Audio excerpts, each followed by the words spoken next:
Bonjour chers parents, voici une nouvelle capsule sur les comptes de rue dont le thème aujourd'hui est la gestion de conflits. Décortiquons d'abord les 4 grands types de conflits. Il y a les conflits d'idées, les conflits d'intérêts, ceux entre les personnes ou encore ceux de position. Dans tous les cas, la solution passe par l'écoute active. Ça veut dire on parle pas. Et pour ça, le bâton de la parole, c'est aussi bon pour les adultes. Ensuite, vous pouvez aussi remarquer les indices non-verbaux. Si la personne est tendue sur sa chaise, elle est peut-être stressée, intimidée ou encore en colère sur le point d'exploser. Être capable de remarquer ces signes vous aidera à désamorcer plus rapidement une escalade potentielle. Ensuite, une fois chaque partie exprimée, il est temps de se mettre d'accord. Pas nécessairement sur tout, mais dans l'ensemble. Pour ce faire, il peut être utile de solliciter notre empathie et de reconnaître les sentiments de l'autre partie. Des excuses peuvent aussi être utiles et réconfortantes. Agissez en équipe et travaillez sans juger ni porter d'accusation afin de repartir sur de bonnes bases.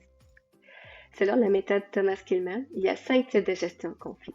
La tortue, qui se retire sous sa carapace pour éviter les conflits.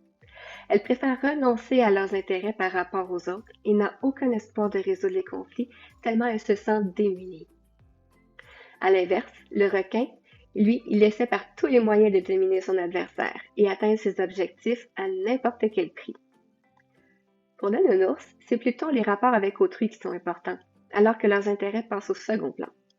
Il désire qu'on l'aime et l'accepte, alors il essaie d'aplanir les conflits de peur qu'ils nuisent à la relation. Pour le renard, chercher une solution qui offre une victoire à chacune des parties, quitte à sacrifier un peu de leurs objectifs, est une mission louable. Mais pour la chouette, il s'agit davantage d'une belle occasion de faire des apprentissages et de permettre d'améliorer les rapports en réduisant les tensions entre deux personnes, afin que chacune d'elles en sorte grandie. Bien que ces appellations soient caricaturales, elles ont quand même chacune à leur manière quelque chose à offrir. On utilise la tortue lorsqu'une question a peu d'importance, ou qu'il en existe des plus urgentes, ou encore pour laisser les gens se calmer et retrouver un sens de la perspective. On utilise le requin dans les cas d'urgence où des actions rapides ou impopulaires sont sollicitées. Quant au nounours, c'est plutôt lorsque vous réalisez que vous avez tort, ou que le sujet est moins important pour vous que pour l'autre. Et le renard, lui, c'est lorsqu'on n'avance à rien et qu'une solution temporaire est nécessaire. Ou encore comme dernier recours si la collaboration ou la compétition n'a rien donné.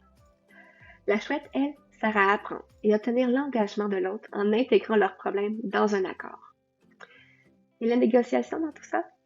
On utilise la négociation lorsque vous détectez un conflit qui ne se résout pas spontanément, ou lorsque l'ambiance se détériore et les émotions embrouillent l'esprit. Pour conclure, voici les conditions facilitant la négociation. Gardez les oreilles ouvertes et ne pas attaquer l'autre partie.